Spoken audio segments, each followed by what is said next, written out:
Good evening, everyone. Can everybody hear me clearly? Okay, great. So you know that we do this every Saturday. So earlier the time is 5 p.m. So today we have some other event. So today's webinar is at 4 o'clock. Otherwise the webinars run at 5 p.m. Okay. So today we are going to focus on a very significant aspect, that is your GRE preparation.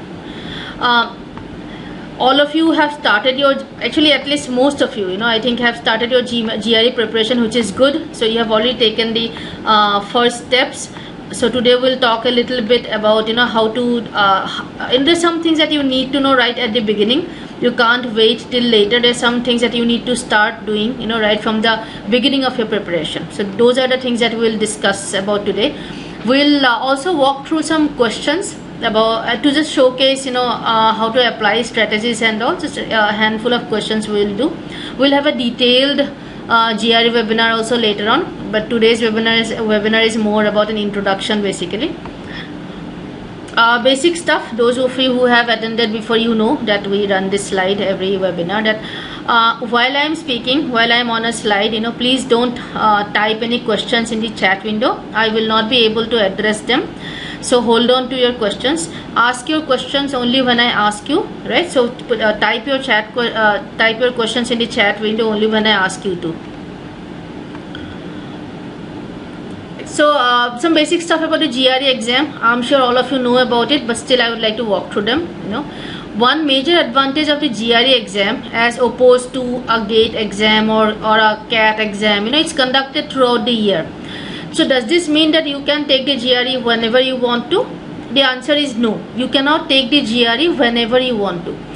The reason why you are preparing for the GRE is that you want to apply to universities. So you have to keep the university deadlines in mind. So you have to take the GRE in such a way that you do not miss your deadline. So just because the GRE is offered throughout the year does not mean that you can take it whenever you want to. So your GRE exam should be scheduled in such a way that you can meet your university deadlines. And I always recommend students to book a date. Booking a date means it brings a certain amount of seriousness to your preparation. And you can always postpone the exam date. But if you don't, at least Indian students, I am an engineer, so I know how at least Indian engineering students they study. So only when the exam is near that this seriousness level increases. So my recommendation to students is always that book an exam date as soon as you are like midway through your course.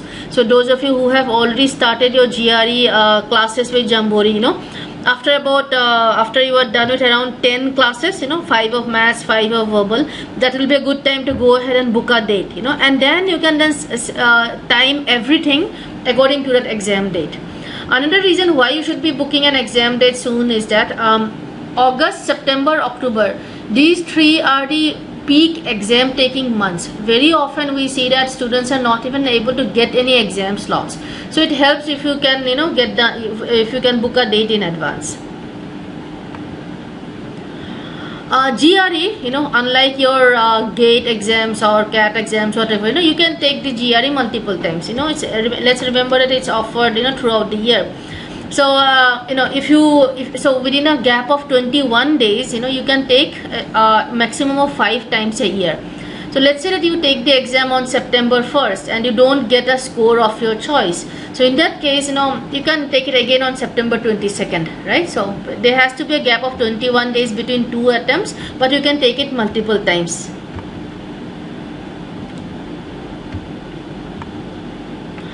Now, if you take the GRE multiple times, like you took the GRE, let's say 3 times. So what score do universities consider? So let's say that you took the exam thrice, right? First attempt, let's say you got a 300. Second attempt, let's say you got a 320, third attempt, let's say that you got a 315. So which score will universities consider? Any idea? Yes?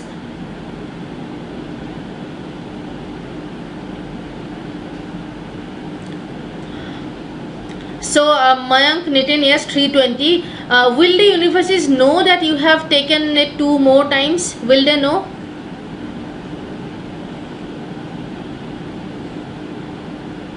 Right. So Priyanka, you have given the correct answer that on the GRE exam, you can choose which score to send to universities. So you will obviously choose to send a 320, and then the universities will not know how many times you have taken the GRE exam. So which is a huge advantage. So for the universities, they will look at your 320 score and they will not know how many times you have taken, versus somebody who took a 320, and probably got a 320 in the first attempt, or somebody who got a 320 in his fifth attempt. So it does not make any difference, because the universities will never know how many times you took the exam. So this is this feature on the GRE exam is called score select. That means you select which score you want to send to universities. So why, the reason I am trying to tell you this is that that you can if you think you can score higher, then go ahead and take the exam. If you have time, if your deadlines are not very near, and if you think you can score higher, then definitely retake the exam. Even if you get a lower score, like in this case, even if you get a lower score in your next attempt, doesn't matter, you can send the higher score to the universities. So keep this in mind. If you are not happy with your first attempt GRE score, and if you have time, your deadlines are still some time away, then go ahead and take it the second time. No harm done.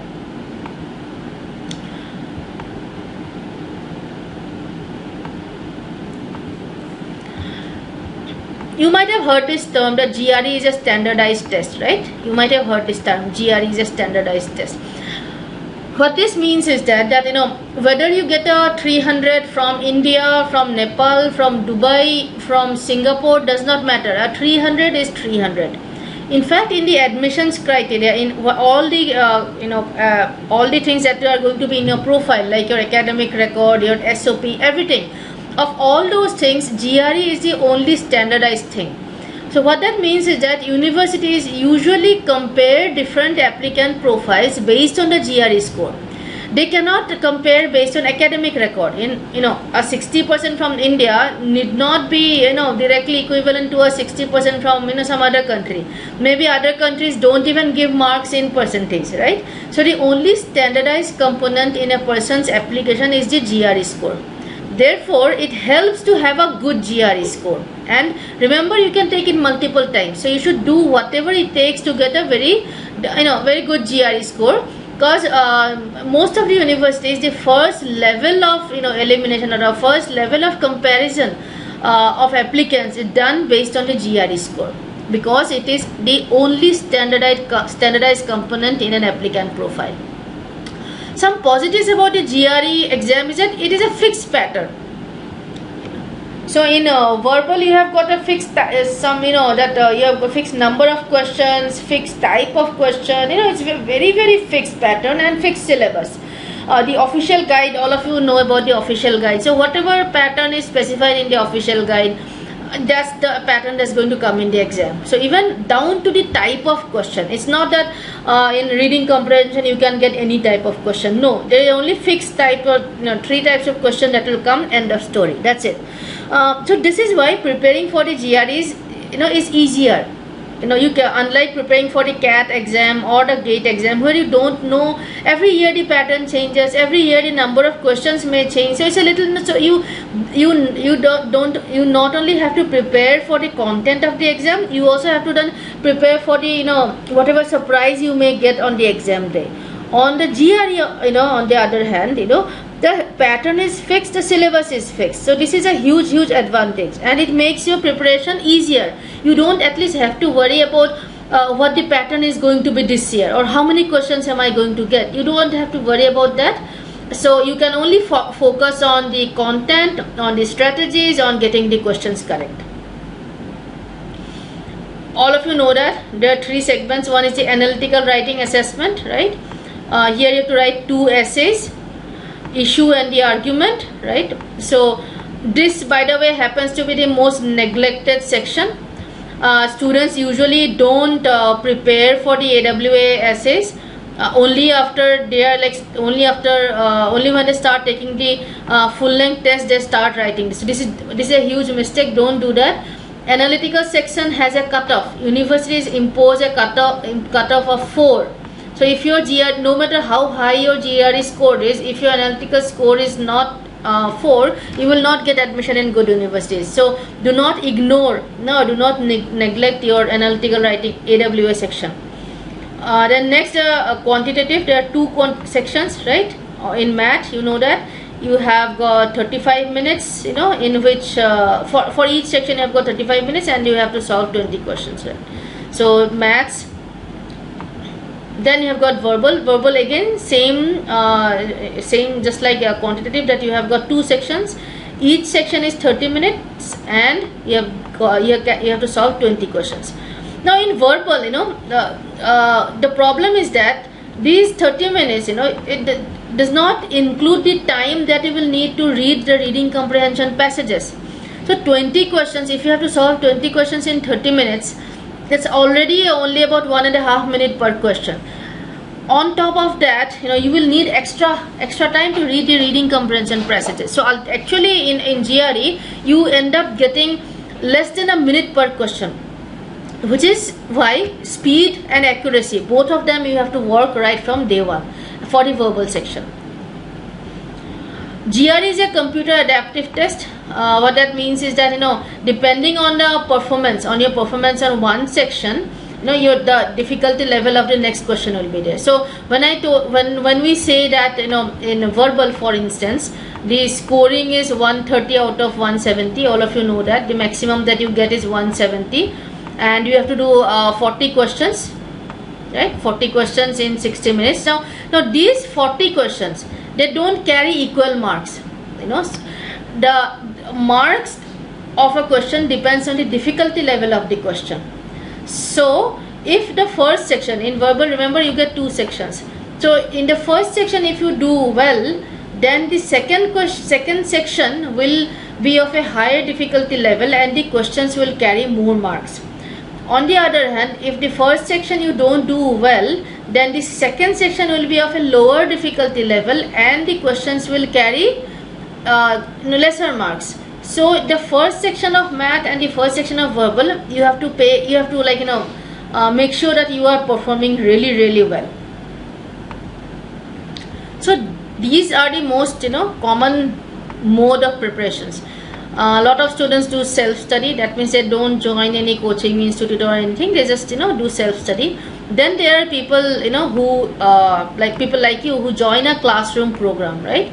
But only this is not enough. The ideal thing is the hybrid mode. That means those of you who are coming to Jamboree, you also spend a lot of time doing self-study. Self-study plus classroom study is what hybrid is, and this is the most ideal method. No matter, so we are going to teach you only for 60 hours, right? 30 hours of verbal and 30 hours of math, and that is not enough. For every hour of classroom study, you have to give 1 hour of your own self-study. So it should be, you should be spending at least in a week at least 6 to 10 hours you have to spend self-study, not just the Jamboree classes. So if the Jamboree classes you are attending 6 hours of classes in a week, you have to spend about 10 hours on your own also. That is extremely important. I see a lot of students who come every weekend and who open their GRE books only on the weekends. That will not help you get anywhere. You have to spend equal amount of time on your own preparation. Okay, now this seems like a very vague question, right? What is GRE prep? And this seems like a very vague answer. GRE prep should be focused only on GRE, right? Now you might be thinking that, oh well, that's obvious. What is the meaning of this? So when in our classes, when we get students, a lot of them, they are worried about vocabulary. They are worried about, oh, my English is not good, I don't know enough grammar, or oh, my math is not good, I have not studied math since class 10. So that's perfectly fine. Your GRE preparation is not focused, should not be focused on improving your grammar, improving your vocabulary, or improving your math. See, it will definitely, if you want to improve your vocabulary, your math or grammar, go ahead and do it. But that is independent of GRE preparation. So on GRE, because it is a fixed syllabus and because it's a fixed pattern, it is very easy to prepare in such a way that you can ace the GRE. So in minimum time you should be able to get the maximum results. That you will be able to do only if you focus on the types of questions or the skills that are going to be tested on the GRE, not on extraneous stuff like, you know, oh, let me improve my vocabulary, or let me improve my grammar. Just because you have a good vocabulary, or just because you are good at math, does not mean that you will get a good GRE score. You need to remember that. And of course, I have already told you this, that do not ignore the AWS section. Now, this is a very interesting thing. You know, most of our students are engineers. For some reason, we get a lot of engineers. Most of our students are engineers, and they are really scared of the verbal section. You know, and in the beginning of the preparation, you know, they spend almost all their time in trying to memorize words. You know, so now let me try to show you something which is actually very obvious, but you tend to forget. You know, when you start your GRE preparation, you tend to forget, right? Now let me, so in out of the 340 GREs, the maximum that you can get is 340, right? Everybody agrees? Yes, maximum that you can get is 340. So the computer gives you 260, right? So basically you have to score 80. So 80 means in math you have to score 40, and in verbal you have to score 40. Yes. Now in the math, these 40 points, do you need vocabulary? Do you need anything to do with English or grammar or vocabulary? No, you don't need. In verbal also, this 40, you know, you probably know that there's a 50-50 split. 20 is for RC, 20 points for RC, and 20 points for sentence completion or SC. For this RC also, the vocabulary or grammar is not that important. You can know all the vocabulary or grammar in the world, but if you are not able to understand the passage, you will not get the questions correct. So here also you don't need. Now of this 20, about 10 questions you don't need. Your whatever vocabulary you know till now, you can solve them using that. You know, these are what I would call easy to medium level, right?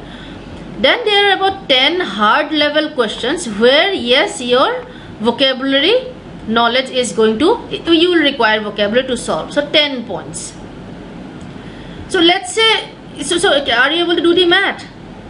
Of the 80 points, you know, only for the 10 points you need. So 10 out of 80. 10 out of 80 you need vocabulary. You need to understand this. So when you are spending most of your time in trying to memorize words, what you are doing is that you are focusing only on this 10. You are not focusing on the 70. Even if you get all these questions wrong, you can still end up with a 330. Whatever students that we have seen till now, it's very easy to get 170 out of 170 in math. It's extremely, it's extremely difficult to get 170 out of 170 in verbal. But in math, you can easily get 170. So your focus should be that first, book that 170. Once you get the 170 in math, once you get this, then to get a decent score like a 320, let's say, which is a very good score actually, you need only a 150 in your verbal. And this 150 also, remember, the computer gives you a 130. So you just need to get a 20. Then you just need to get a 20 on your verbal, which you can get if you get your RCs correct. If you get all your sentence completion wrong, if you get all your sentence equivalence wrong, and if you get your RCs correct, you end up with a 150 in verbal. These are some numbers you should understand the importance of. People usually, they think that RC is boring, so they don't practice RC enough. But if you get your RC questions correct, you get a 150 in your verbal, even if you get everything else wrong. Even if your vocabulary knowledge is very bad, everything, still you end up with a 150 in your verbal. Did you understand? Everybody clear? So rethink your GRE strategies. Rethink your GRE strategies. It's not wise to spend all your time trying to memorize vocab lists. It's not at all a wise move. You have to first make sure that you give enough time to your math section so that you end up getting a 170 out of 170. The next step should be to try to focus on your RC. Work on the strategies. Make sure that your accuracy in RC is high. If you take care of these two things, you can easily end up getting a 315. 315 you can easily get, even if you get all sentence completion wrong. So Diksha, did you get the strategy? The strategy is that start with the math. Don't ignore math. Start with your math. Your target should be to get 170 out of 170 in math, right? Then you go to verbal. Next step is to make bring your accuracy on, to make your accuracy on RC is high. If you do that, if you get your RC questions correct, you get a 150. Now of course on the exam day you will get some sentence completion questions correct. Sentence equivalence questions are easier, so maybe you will get them correct, so that is another 8 to 9 points, so you will get probably 158, right? So 158 plus 170 becomes a 328, which is a great score. Instead of being scared of vocabulary, look at it positively. You actually, right now also you have the potential of getting a 328, even without knowing any words. So think about it like that. Okay? Everybody understood this?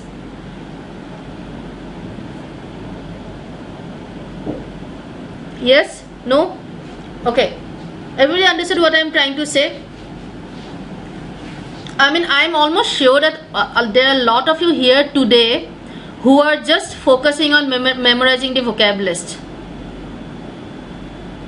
which is a very wrong thing to do. You are ignoring the low-hanging fruit. Whatever is available, whatever you can do and you already have the potential of doing, that's what you are ignoring. Shruti, for RC you don't need good vocabulary.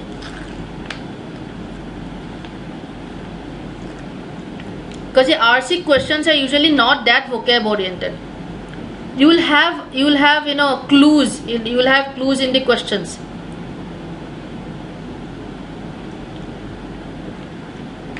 Same thing, Chirag. If you are average in math, then I would say that in math it's easier to get 170 because math like 2 plus 2 is always 4.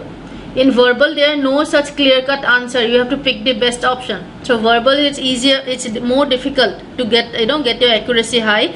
In math it's easier. So memorize your formula sheets, be very clear about the strategies and all. So math is still easier to score. Even for students who have left maths in class 10 or whatever, math is still easier. So try to think about it like this, in my classes, I always, and students usually after the exam they say that this is when the moment you start changing the way you think about the GRE exam, once you are able to get let go of that fear of vocabulary, you will actually start performing very well.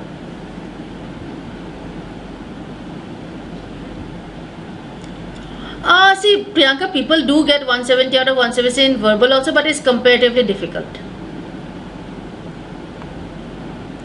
Okay, let's try and do some questions. Some of you might have seen this question, right?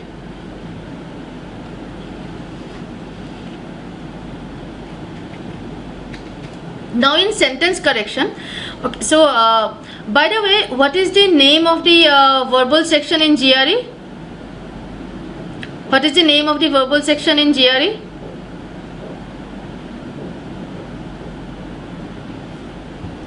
Yes, somebody, can anybody tell me what is the name of the verbal section in GRE?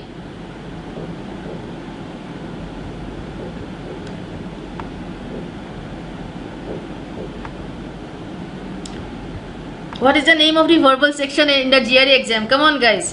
What is the name of the verbal section in the GRE exam? Simple question. Yes. Did you understand the question? The name of the verbal section on the GRE exam is verbal reasoning. Yes?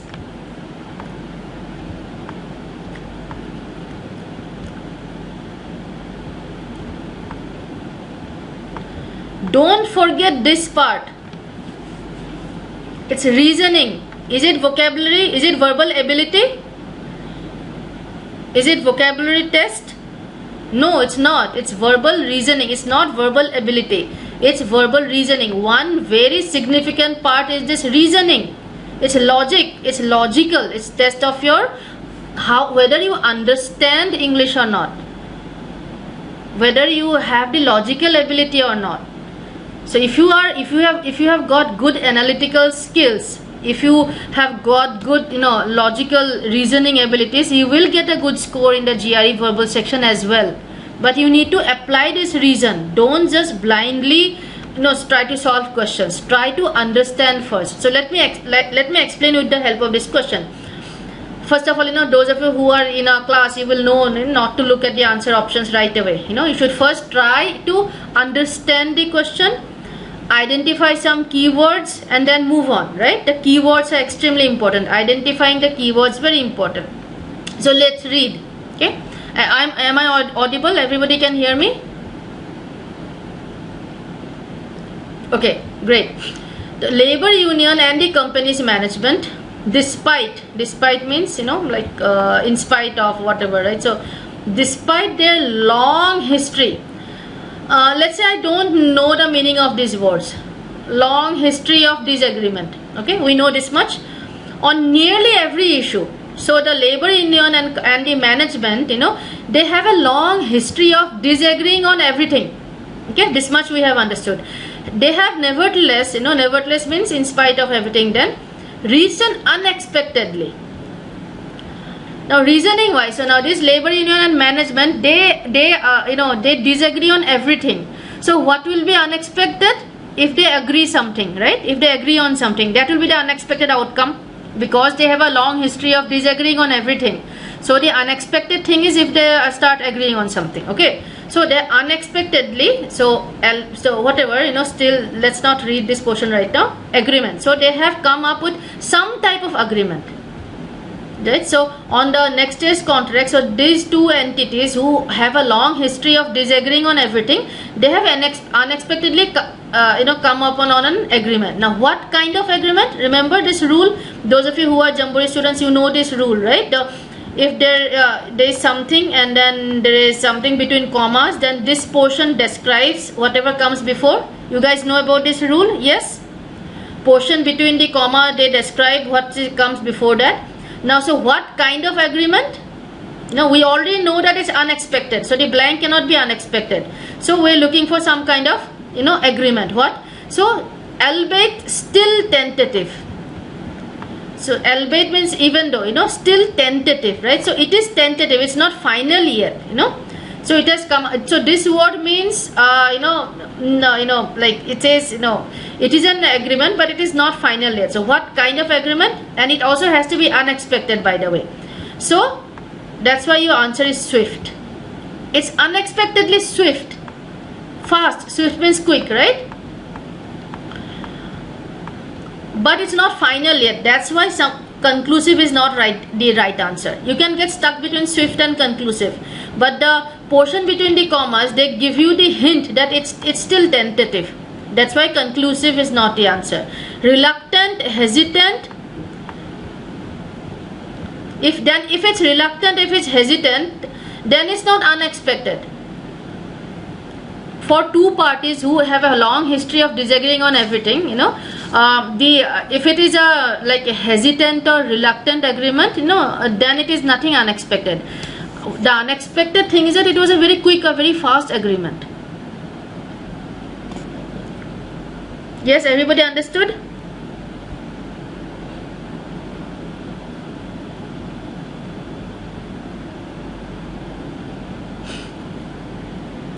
Now this is one trick that what you should do. What I did, I don't know whether you noticed or not, when I was reading the questions, so I was not too focused on trying to know the meaning of each word, because there is always something else somewhere that you will find. So if you don't know the meaning of unfailingly or acerbic, that's fine.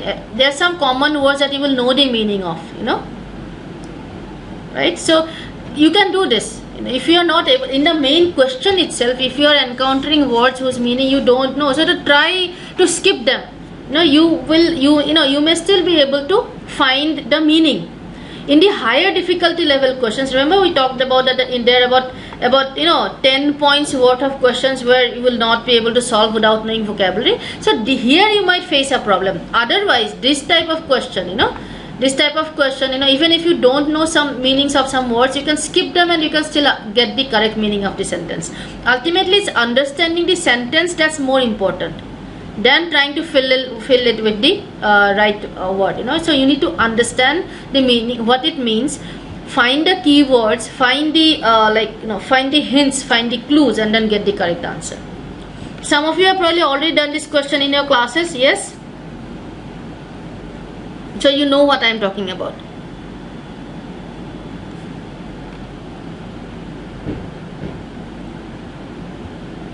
See, when you are practicing questions, whether it is for your homework or whatever it is, you should be 100% confident why the other options are wrong. In this question particularly, you should be clear about why conclusive is wrong, because conclusive and swift both actually fill the blank pretty well. Conclusive is wrong because of this portion, because it says that it's tentative. So the way to prepare for GRE is that no matter how many questions you are going to do, you will not get the exact same question on your GRE exam. So it's the strategies that will get tested. So try to be very clear about why the other options are wrong. Okay, let's do another one.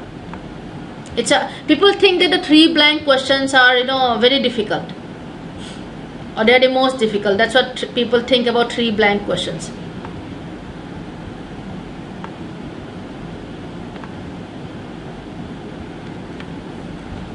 Now this is also a question that you might have done in your classes, or maybe you have not reached this point yet. I'm not sure, but let's try to do this question. Try to understand first,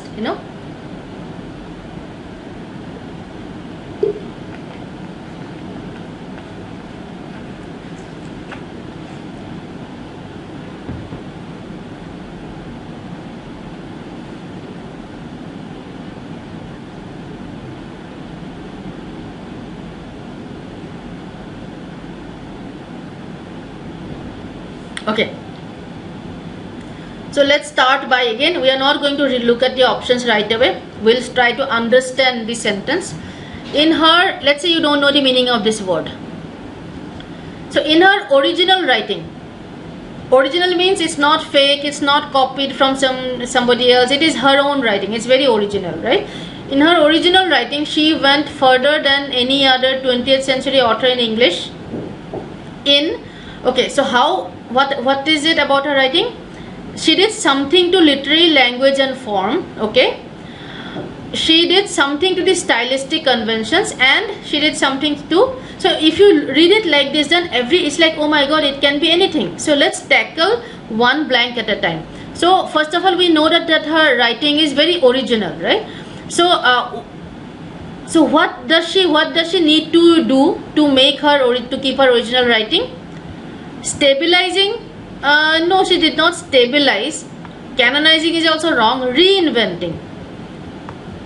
When you reinvent, then when it's, the word invention is the key, right? When you invent something, it's new. So she reinvented a literary language and form. Now let's look at the second blank. Stylistic conventions. So she did something to the stylistic conventions. What is it about conventions? Are conventions original? Conventions are not original. Conventions means that is what is the norm, that is what the regular stuff. It is nothing original or new about it. So what do you have to do to the stylistic conventions? You have to go against, right? You have to go against, or you have to get rid of the convention, something like this. So we are looking for that kind of a word. So undoing is the word that she undid. That means she got rid of the stylistic conventions. Here the keyword is the word convention. You have to go against the conventions. Then she did something, a rich, diverse structure of meaning. Again, we are looking for something that says original, right? Because so here replicating and borrowing means the same thing. That means copying from somebody. You either replicate means copy, borrow means you again take, copy, right? So your answer is introducing.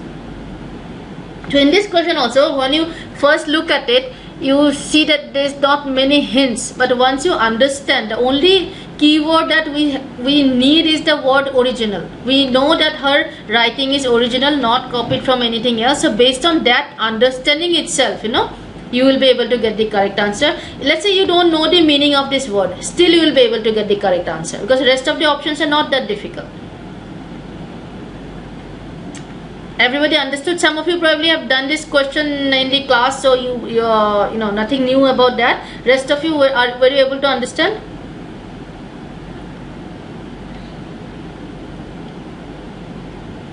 Those of you who did this question in class, I hope you are able to understand it a little better.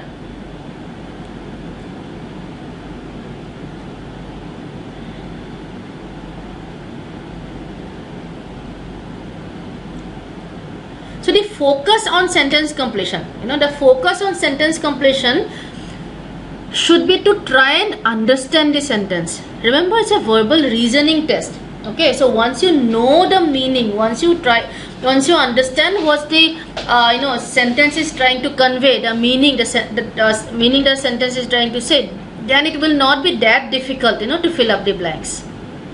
This is a 3 blank question, and still see, you can solve it in less than a minute if you are just able to understand the meaning. And here also note, no, I am not like focusing on the difficult word meanings. Even without knowing all of it, you can still get it correct.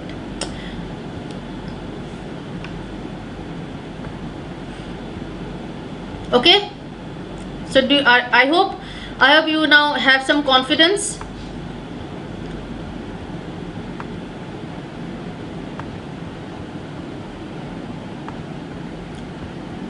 The key thing is confidence. You should have the confidence. Once you have the confidence, don't be scared of, just because there is some vocabulary involved, don't be scared of all of that. Build your confidence, you should be fine. Alright, reading comprehension.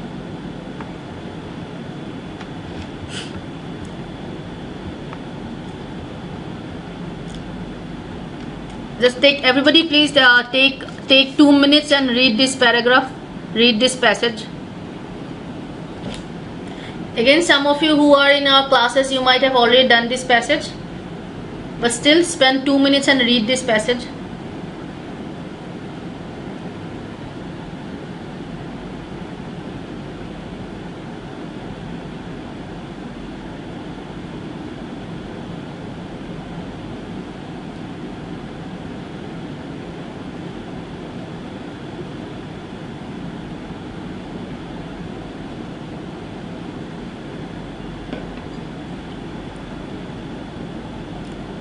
Once you're done reading the passage, just type done, just type done on your chat window.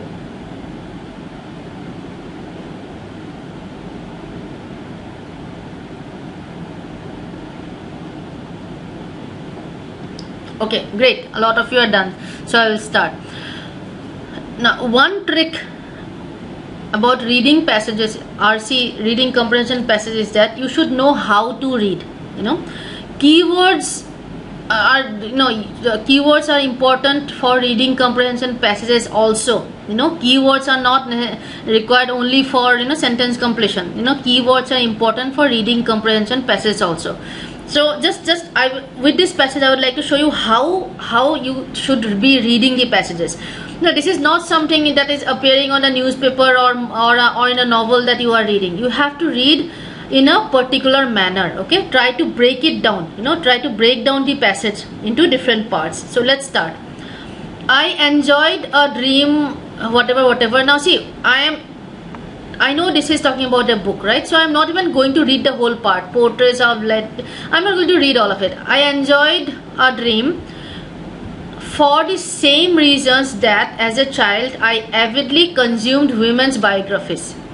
Now we know the colon. What does a colon do? A colon elaborates on whatever has been said before. So it's like giving the reasons, why the person, and as a child, why people enjoy books, the fascination with how the biographical details of another female's life are represented and interpreted. So these are the two, this is the reason actually why the person enjoyed this book as a child. So understood till now? Then proceed. A Dream, now this is the name of the book, same book, offers a rich read.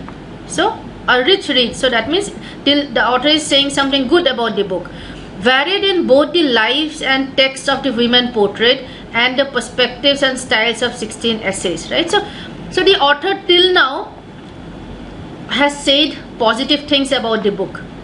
He started by saying that enjoyed, I enjoyed, and then gave the reason also exactly why she enjoyed. Then that's okay. They give another sentence about one more reason about why, about the book, that that it offers a rich read, etc., etc. Then your keyword is yet. Yet is a contrast keyword. Everybody knows this, right? So the moment I see the word yet, I know that this portion is now going to say something negative about the book. Till now everything's been positive. The moment I see the word yet, so now I'm kind of bracing myself. I'm kind of mentally now ready to see some negative points about the book. Yet as an adult, okay. So earlier part was as a child. The author enjoyed the book. I mean, whoever has written this passage basically enjoyed the book as a child, when she was a child, for these reasons. But now as an adult, she did not enjoy it. Now that is very sure that she did not enjoy it because the contrast word yet. So now when I'm reading the next part, I'm now looking for reasons why the person did not enjoy. Okay, so as an adult, I have come to demand of any really great book, so the word great is within quotes. So what the person means by it is that, well, that as an adult, she now does not think that A Dream is a great book. As a kid, she used to think that it's a rich read, blah blah blah, but now she does not think of it as a great book, So now according to her, what should a great book have?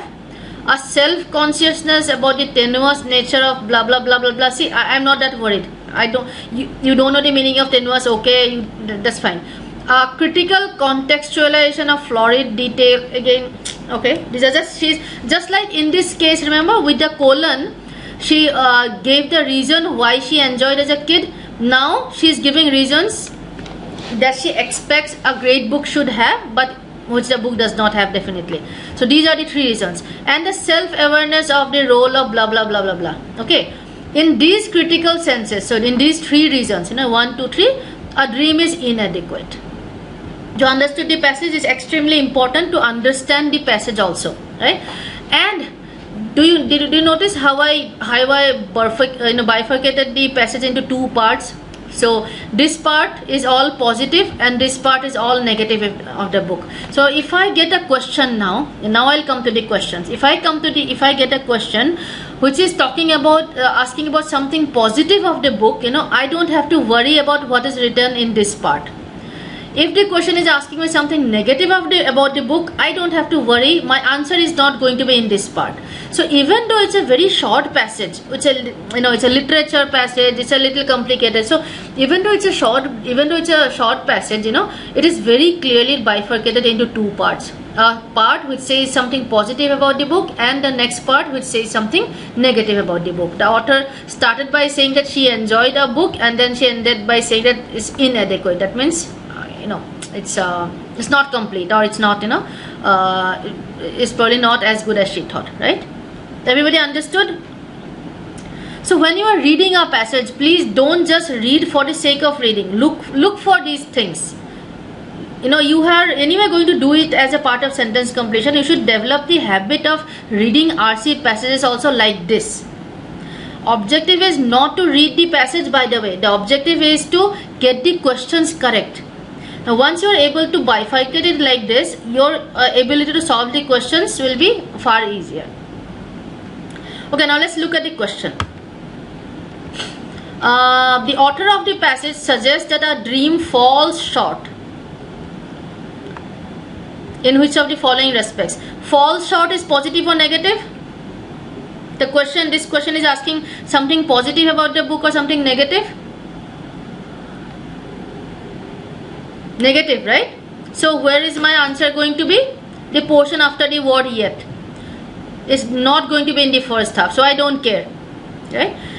And this is a this is a question which has 3 options. That means all of them can be correct. So this is anyway a little difficult, right? So I'm going to so that means anyway I have to go back to the passage and check for each of this. But I am now saving a lot of time because I am not going to read anything before the word yet. I am going to read only the stuff after yet, right? Okay, let me look at the first option. It says it does not appear to recognize the representations of reality. Can be okay. I remember reading the word representations of real, so I get it, representations of reality. So this is the part about the tenuous nature. Tenuous means it's not fixed, right? That means sometimes it's here, sometimes it's not there. So it seems this is correct, that's like it can be unreliable. Tenuous actually means in a way unreliable. It's sometimes like a fickle, sometimes it's here, sometimes it's not there, so unreliable. So the book does not take that into account, so that's fine. Let's look at the second portion. It seems to focus on stylistic variety at expense of accuracy of detail. Okay, the moment I see the word accuracy, I don't remember reading anything about accuracy of detail. I do remember the word detail. It's said here, right? A critical contextualization of florid detail. Florid means color. Florid word comes from flower. That means lot of detail, nice flowery detail. So it says that but it has nothing to do about accuracy. Just to be sure, I read all the stuff that's like after the word yet, and I don't spot the word accuracy of detail at all. Only thing related to the word detail is variety. Florid detail means lot of variety, right? So that's why I'm going to eliminate B. Let's look at C. It says it offers a wealth of detail. Wealth of detail is florid detail, lot of detail, right? Wealth of detail without sufficient critical examination of the detail. So critical, right? I do word matching, I see critical contextualization and examination, something similar of that detail. So I pick A and C. Okay, everybody understood this? See, for an answer to be wrong, one word is enough. Option B, the like expense at the expense of accuracy, that means by compromising on accuracy. So that does not make sense. There is nothing mentioned about that. There is nothing mentioned about accuracy at all. But in this type of question, if you had not bifurcated the passage, you would have to to eliminate anything, you would have to probably read right from the beginning till the end. At least now you are kind of focusing on just 3-4 lines. That's it. Chirag, you will never know. In these type of questions, only A can be correct, only B can be correct, A, B can be, all 3 also can be correct. You will never know how many are correct. That's why this type of questions are really difficult. You have to check, you have to try to eliminate each option. If you are able to eliminate it, then it's not the correct answer. So you have to go the reverse. Instead of trying to see whether it is the correct answer or not, you have to try to eliminate it. If you find even one single thing that is eliminating an answer, then you should. Okay, let's go to the next question. This passage is only 2 questions. So which of the following best describes the function of the second sentence? Right. So what is the second sentence? Dream offers a rich read, blah blah blah blah, right? And where is it coming? It is coming in that part of the passage which is saying positive about the book. So any answer option which is saying negative things about the book, I can eliminate directly. So let's read, to give examples of her presence, fascinating protest, blah blah blah. So this tenuous nature of representation of reality is coming in the negative part. So this is not the right answer. Option B, to elaborate on how a dream fulfills the author's childhood criteria for a pleasurable book. Okay, I don't see any reason to eliminate it, so I'll stay with this. Going to option C, to suggest that the author enjoyed a dream for reasons more sophisticated than the reasons she enjoyed as a child. Which is wrong, because till here the passage is about why she liked the book as a child, you know. So it is not thing about it that more sophisticated reasons. It's not, you know. So that's why this option C is wrong. D, you know, to illustrate ways in which the author finds a dream to be inadequate. Now this option is saying something negative about the book, so which is not the case, because the question, the second sentence comes in the positive part of the passage. Option E says to imply that a dream is too varied in focus, blah blah blah, proper contextualization, biographical details. So all of that is coming in the negative portion of the passage, right? So this is out. So your option B is the correct answer. So I didn't even have to read a lot of it. Just, you know, when I saw words that were appearing in a negative portion, you can safely eliminate the options. Okay, everybody clear?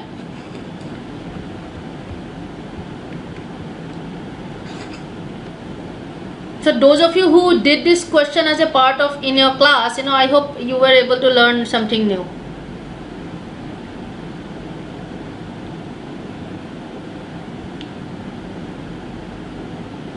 Yes, so this is, you know, this is a literature passage, so they are usually a little tougher, you know, but still, if you just stick to the basics, don't read the reading comprehension passage as a, you know, just a reading piece, you know. You have to read it, look, you know, in such a manner that you are dividing it into portions, positive, negative, just like, you know, sentence completion, you know.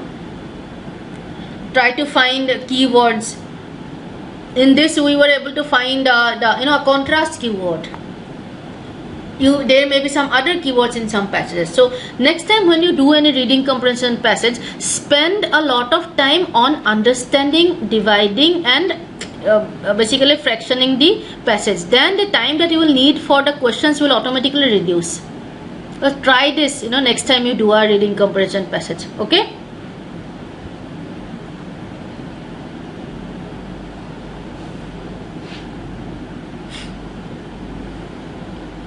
So everybody understood it? Understood this?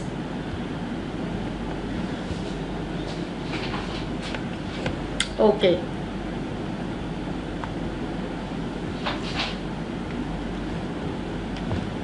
So now when you were, again, I'm just kind of revising whatever we discussed.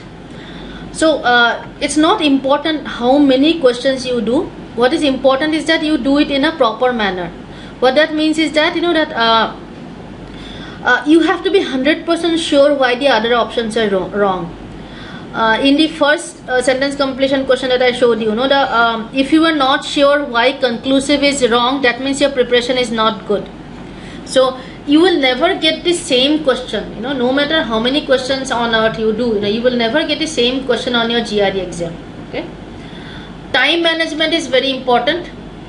This will happen when you are able to save time on your sentence completions. So try to identify keywords, get the meaning, then the next part becomes easier. So I already told you how to practice that. Once when you do some homework, let's say, or you do some exercise, let's say you did 20 questions. Now human nature is that that we always go back and review the questions we get wrong. Yes, do you agree? Let's say you do an exercise of 20 questions and you get 5 wrong.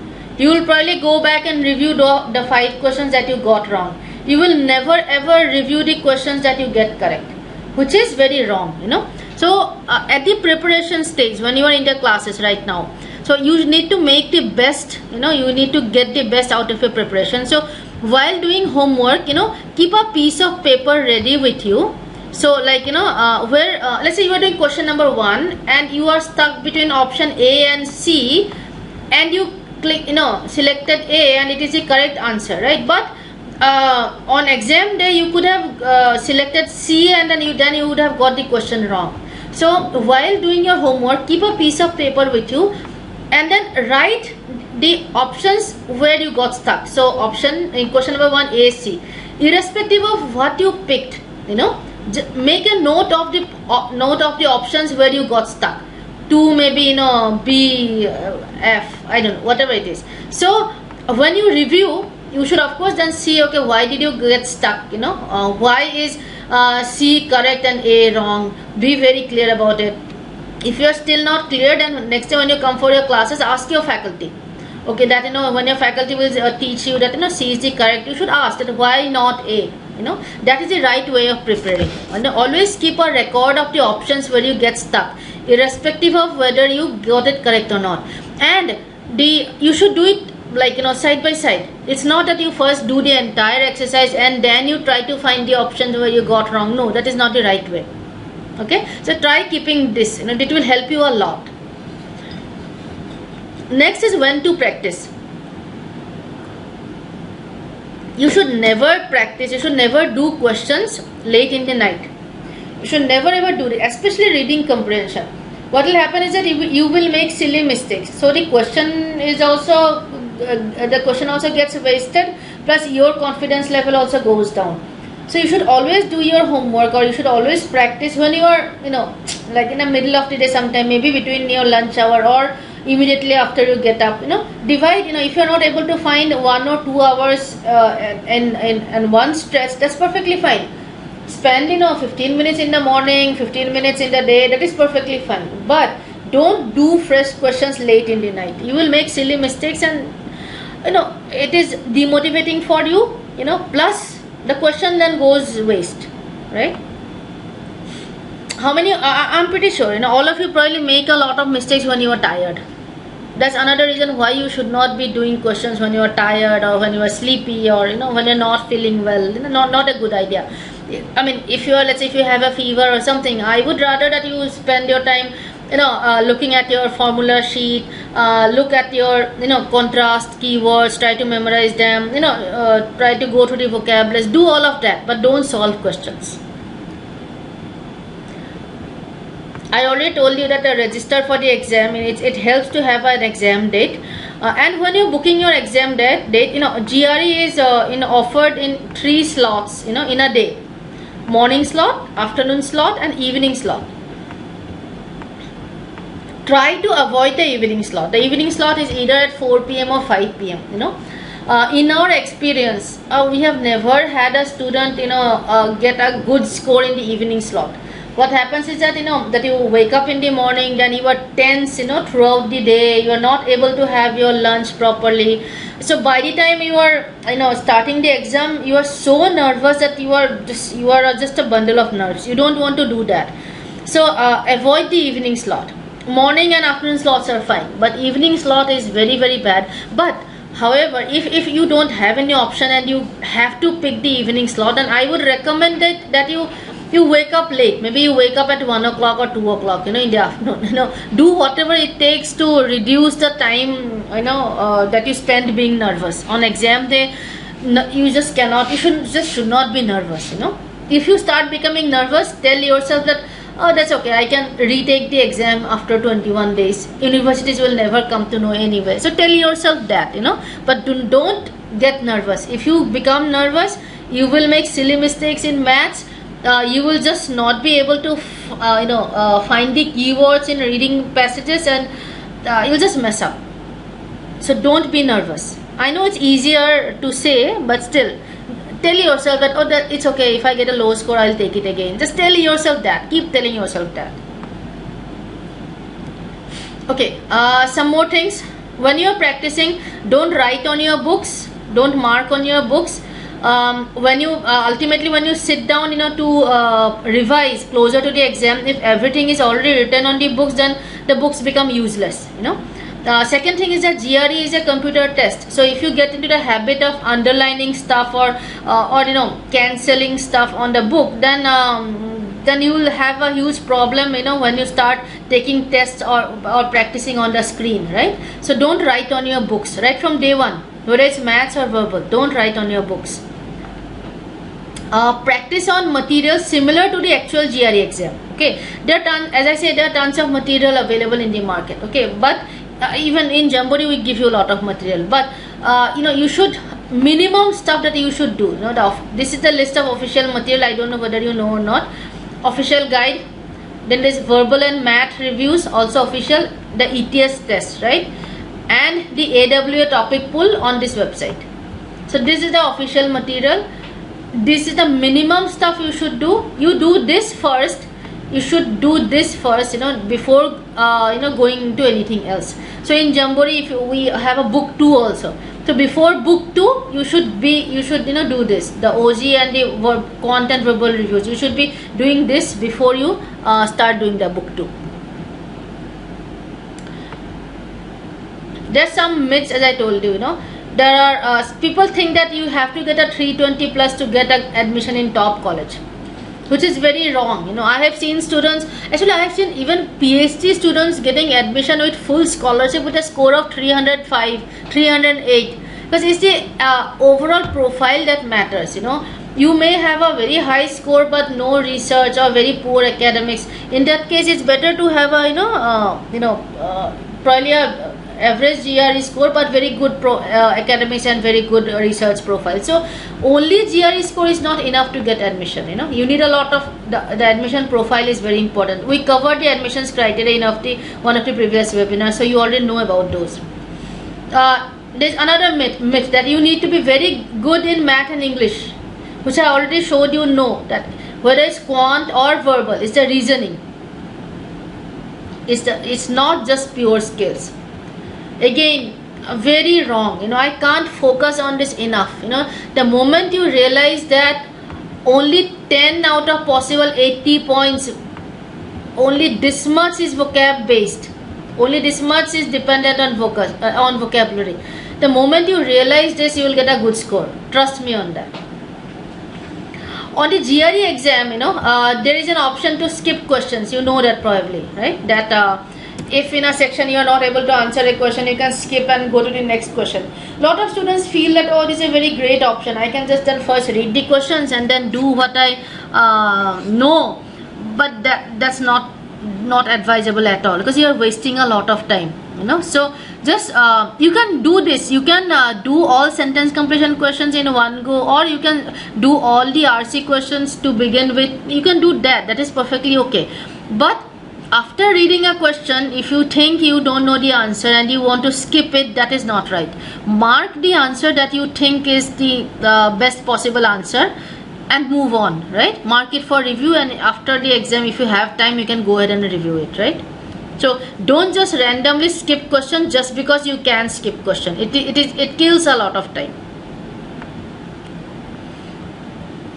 This is another myth that GRE is the only admissions criteria. People ask, look, I want to do MS in this university, so what GRE score will I require? I get this question a lot, and it's such a difficult question to answer. Actually, this is one of the questions which it's a wrong question. GRE is just one of the admissions criteria. There are a lot of things necessary, right?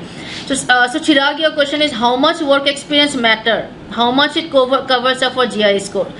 GRE score doesn't get covered by work experience. Work experience is not even required for most of the programs, right?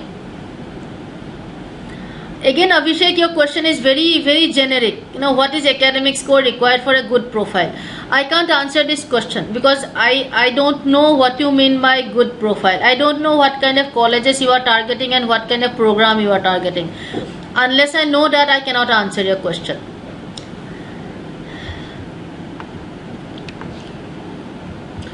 So at the end, remember that you are taking the GRE to get an admission in a college. It's just one of the steps.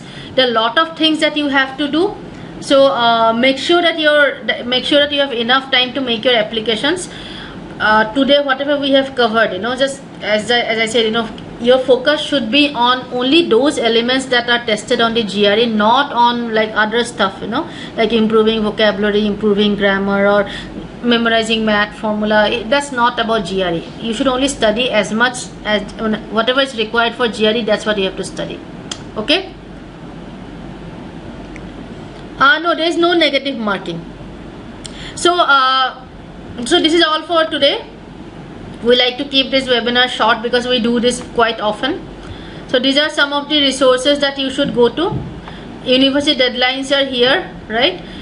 If you have any questions, if you want to specific profile related question, feel free to email here, give the details. So some of you are asking questions about how much academics I need or work experience, etc. So it's very difficult to answer unless we know your profile. So send us a detailed email at this email ID.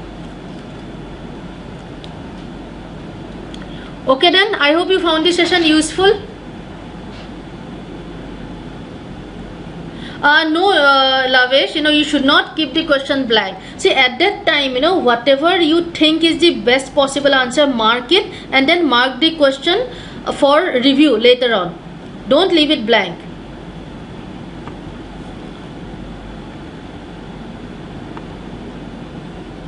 Okay guys, so I'll see you on July 1st. Prakhar, Baron's GRE is not a good thing. Study from the official guide. Baron's GRE has a lot of unnecessary information. Study from the official guide. That's more than enough. So as I said, I hope you guys got to learn something useful today. I hope it was fun solving questions. So we'll try to have another session where we'll do more questions.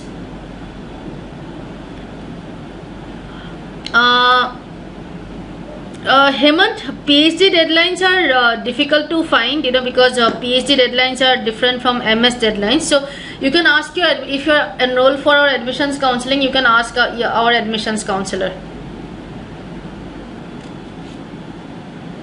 Okay guys, have a nice weekend. I'll see you again on the 1st.